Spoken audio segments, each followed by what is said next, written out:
Hey, welcome back to theater class. Here we are once again in theater class, and we are going to work on improving today, majorly. But the same way that we worked in our last class on doing animal physicalities, we're going to do that again today, but we're going to be making up some of it. Tuesday, we had a text to work with. This time we're going to be coming up with our own story based off of the events and the problem and all that good stuff. We're going to make it up as we go.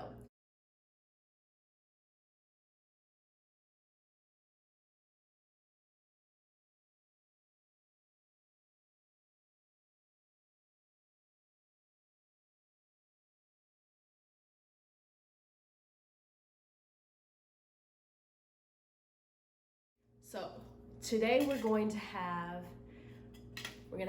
animals that have funny adjectives with them. Remember, an adjective is a describing word. So if I wanted to use a word to describe my scholars, I would use an adjective to say my scholars are smart, my scholars are creative, my scholars are fun, my scholars are exciting. All those things are describing you guys using one single word called an adjective.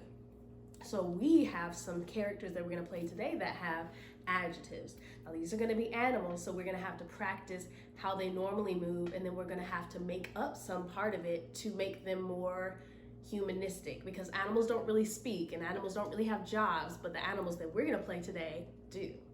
So we're going to do all of that today in theater class. Are you ready? Since all of our characters today are animals, but they're going to be animals with adjectives, right? We are gonna have to practice them a little bit. I want you to know how to do them, and I'm going to demonstrate them for you, okay?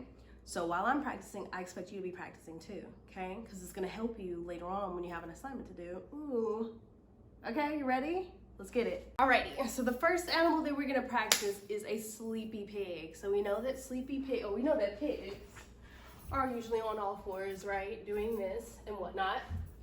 But the thing that's going to show that we're playing a pig is going to be the sounds that we make. What type of sounds do pigs make? Right, so we're going to be snorting. Now, because our pig is sleepy, we already know what they're going to be doing, right? So they might be on all fours, but I think I'm going to let my pig sit up some. He's going to be like leaning, and he's going to be asleep, right? But there's going to be this noise coming from him. It's going to be what? Snorting, right? So it's gonna be like this.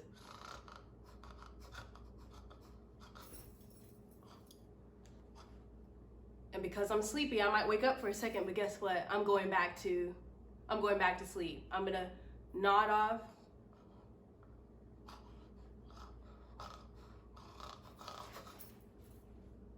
And then wake up. And then check to see if anybody's watching me. Maybe wipe some drool off. And then slowly fall back asleep.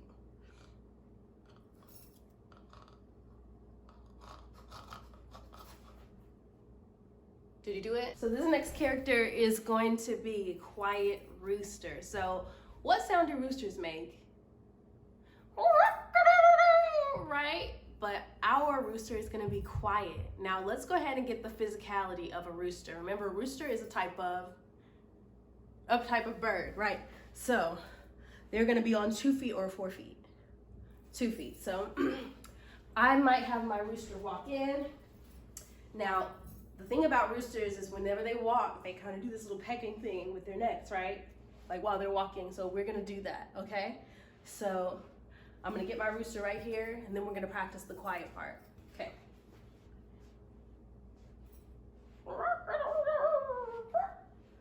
So here I am. I'm a rooster, but I'm not a loud rooster. I'm going to show that now. Ready? So my rooster is gonna be like this right here. They're gonna walk up to their little peak where they're supposed to be to say cock-a-doodle-doo. And then they're gonna get up there and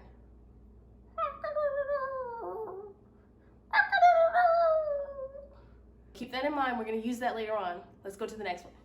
Alrighty, so our last character to practice right now is gonna be the lazy cheetah. So, a cheetah walks on all fours like a lion, but they walk more smoothly. So a lion kind of like goes like this, right? But a cheetah is gonna move super smooth like this, because they're almost moving like they don't want to be caught at all. So when they move so that they can catch whatever they're trying to get at any time. They're a predator, right? We talked about how predators seek out prey to eat, right? Cheetahs are predators, so they're always going to be looking for something to eat. So you can show that with your face. So let's move smooth and let's show that with our face. Ready?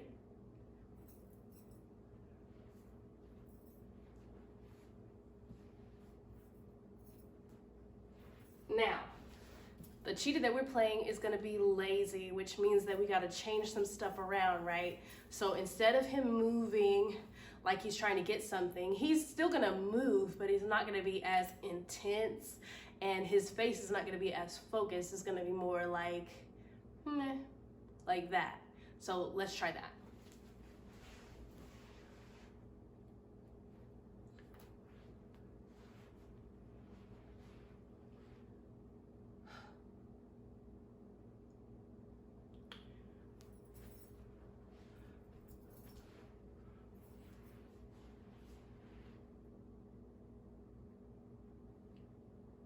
So we're gonna start off with one animal and we're gonna give him a funny adjective.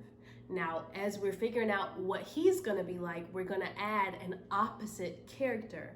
Remember, when a scene has two opposite characters, it's very easy for there to be conflict, and conflict makes it exciting to watch, right? So we create conflict with these characters, and then I want to give one character a job to do that affects the other character, and we're going to make up events that will tell the whole story. We know how it's going to start, and then we're going to have to play out how we want it to end. This is a huge part of improvisation. So we're going to have events for the beginning, for the middle, and for the end that we're going to have to make up that would tell the whole story. So Miss Grace is going to show you first, and then she's going to do it with you. Then you're going to have an assignment for your own to do at the end. So be paying attention to all the things that happen in this lesson, because you are going to have to do some of this as well. Ready? Let's go. We just practiced all those animals because we are going to improv stories about them. So we just did a lazy cheetah, and that's actually going to be the first character that we work on. The lazy cheetah is going to have a job, which is going to give us more to do in our story, right? His job is that he's a hunter. Now, we just have a cheetah who's a hunter. We need another character. So I have gone ahead and created a character that I feel like will be good opposite this lazy cheetah. So I'm gonna play also a persistent sloth. What does it mean to be persistent? I'm so glad that you asked. Persistent means that you keep trying and keep trying and keep trying, no matter how hard it gets, no matter what, you keep trying, right? That's the opposite of lazy. Lazy is like, you just don't want to work that hard, you don't want to do that much, so you're just like lazy about it. Oh, I have to clean my room, I don't really want to do that, I'm gonna put all my stuff up under my bed or in my closet, and it looks clean, but it's not. I was lazy about it, right? So we got a lazy cheetah, we got a persistent sloth. A sloth is super opposite of cheetah, because a cheetah can move really fast. A sloth moves so slowly, so slow. I'm gonna put a little video clip in here so you can see what I'm talking about.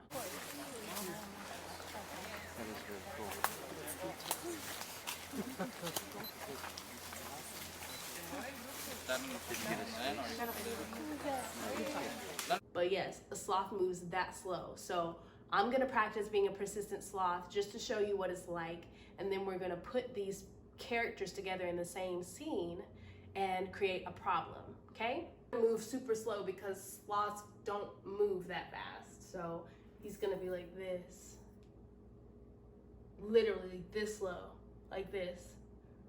But he's never gonna stop because he has somewhere to get. Now our lazy cheetah is not gonna be like this.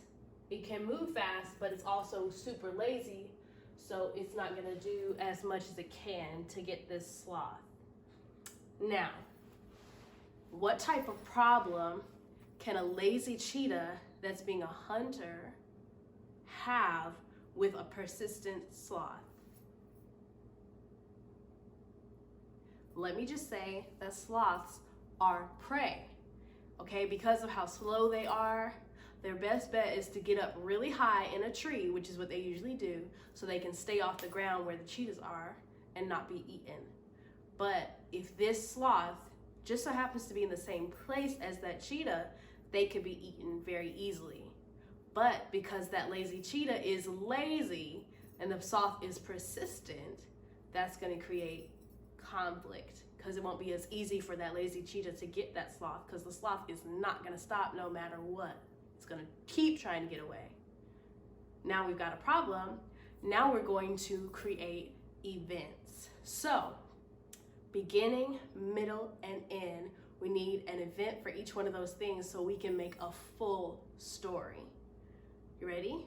This is the fun part about improv, because the events are really up to you. You decide how they go and where they go. This may be a happy ending or it may be a sad ending. We have no idea until we make it up. But we do know that there's a problem, and we know who the characters are and what their character traits are, because we have an adjective for each of them, right? So we can play the characters and we know the problem. Now we're gonna find out what happens at the beginning, what happens in the middle, and what happens at the end. So for Miss Grace, the most important thing is that these characters interact a lot. So first, I think the cheetah would see the sloth, because the sloth is going to be probably minding his business, moving slowly. And because a predator is automatically going to be looking for food, and this cheetah is a hunter, he's probably going to see the sloth. So that's going to be my first event, is that he sees the sloth and the sloth sees him. Because our cheetah is lazy, he's going to see the sloth and then notice that it's trying to get away and kind of get lazy, because like, the sloth is so slow, like how could he possibly get away from him? So the lazy cheetah is just gonna see him and be like, I can eat you, but I don't feel like doing this right now, so I'll just wait, because he's lazy.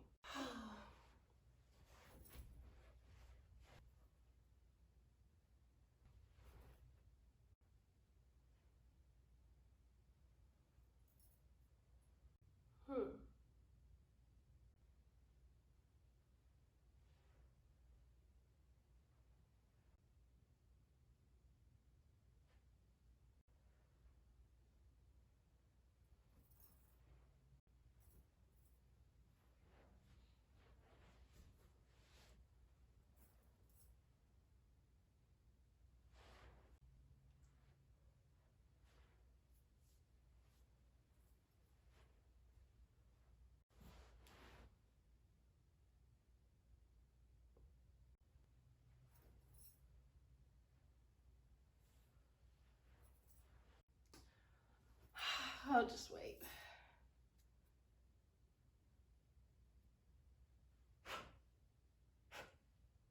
Now in the middle of the story, the lazy cheetah is going to get so lazy that he's going to decide to take a nap.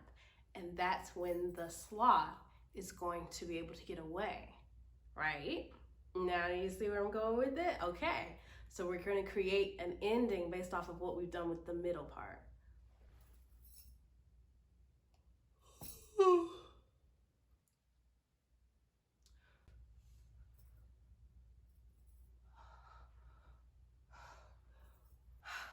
think I'm gonna take a nap. He'll be there when I get done.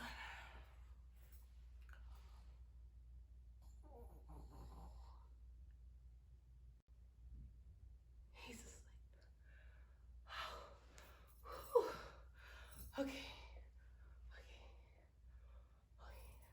Just keep going, you got it. Now for the ending, we're gonna say that the sloth gets away. So the lazy cheetah is gonna wake up and he's gonna realize that the sloth is gone, and he's gonna be super upset. And the sloth is gonna be like, yes, I'm away. And the sloth is gonna already be up in a tree somewhere far away from the cheetah.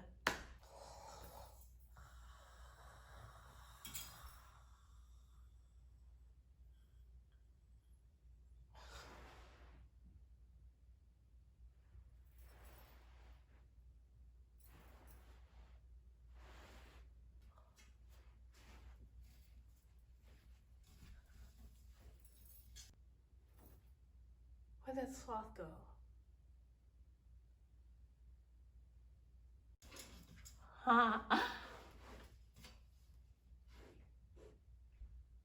So now for our we do, we're gonna take another character that we've already practiced. We're gonna do the quiet rooster, and we're gonna give him a job too. His job is going to be somebody's wake up person or somebody's alarm. So this quiet rooster is gonna have to wake up the other character in the story, and the other character in the story is gonna be opposite him. So there's automatically gonna be a conflict. That's gonna create a problem, and then from that problem, we're going to have to create events, the beginning, the middle, and the end, all the way through. And we get to decide that together, okay? Ready to work on it? Let's do it. Ready for our we're gonna take another character we practiced in the beginning, which is the quiet rooster. Now the quiet rooster's job is gonna be to be a personal alarm for one of its friends, but because it's quiet, it's gonna struggle with that just a little bit. And the opposite character that we're gonna make for this is gonna be a loud dog. So the dog is gonna be asleep, obviously. I don't know how all of these end up with sleep, but it's not intentional. I'm not trying to send a message, but there you go, sleep. But the loud dog is gonna be snoring so loud that it's gonna be hard for the rooster to be heard. And that's gonna be the problem. Now we have to create a beginning, middle, and end event that tells the whole story. Ready? Everybody knows what a dog is like. Obviously, he's gonna be on all fours and he's gonna be making either barking sounds or something like that. But because our character is gonna be a sleeping loud dog, he's gonna like snore and then he'll like do some dog sounds in between. So it'll be something like this. You know how dogs sleep on their back, so I'm gonna sleep like this. Oh yeah.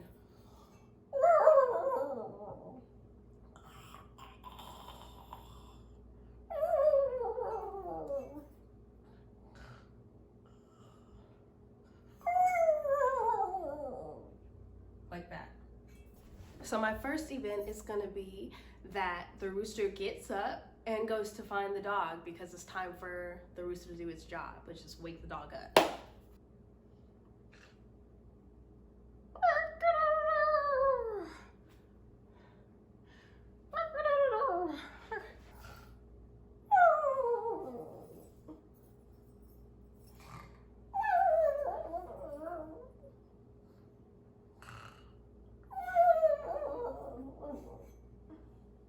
All right, now it's time for the middle. So in the middle, the rooster is gonna come up to the dog and start to, cock-a-doodle-doo to get the dog to wake up, but the dog is not gonna wake up because the dog won't hear them.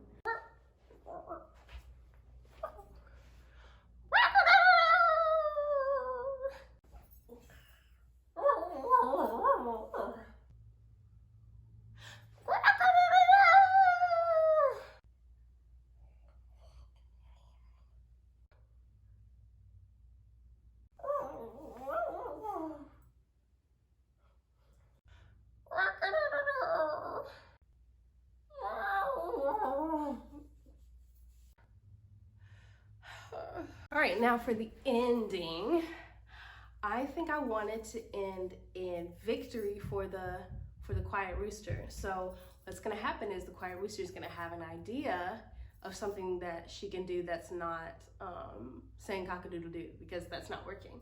So what she's gonna do is she's gonna go up and she's gonna pinch the nose of the dog. She doesn't have any arms, so she's gonna use her beak and she's gonna go, and she's gonna pinch him on the nose and he's gonna wake up. And that's gonna be the end of it. Cool?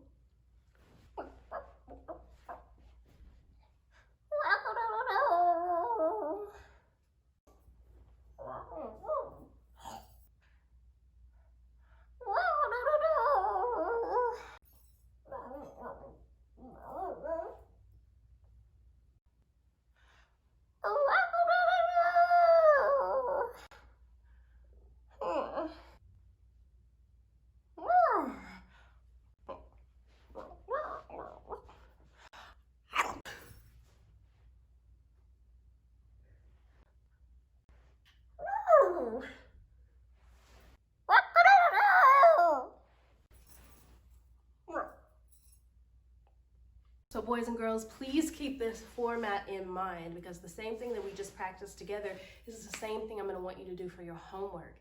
And the only thing you're gonna have to do is literally write out a sentence that says what you did in the beginning, what you did for the middle, and what you did for the end, okay?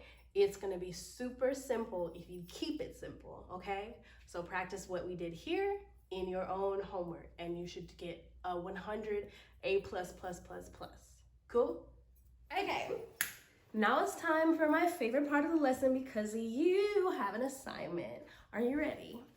So you know that third character that we didn't get to in this lesson that we started practicing at the beginning? You're gonna be working on that. So we practiced a sleepy pig so that you can get an idea of how to play this character well, okay? His job is going to be to celebrate the other character, because he's gonna be at a birthday party. Now, it's not just any birthday party, it's a sleepover. So what's the problem in that?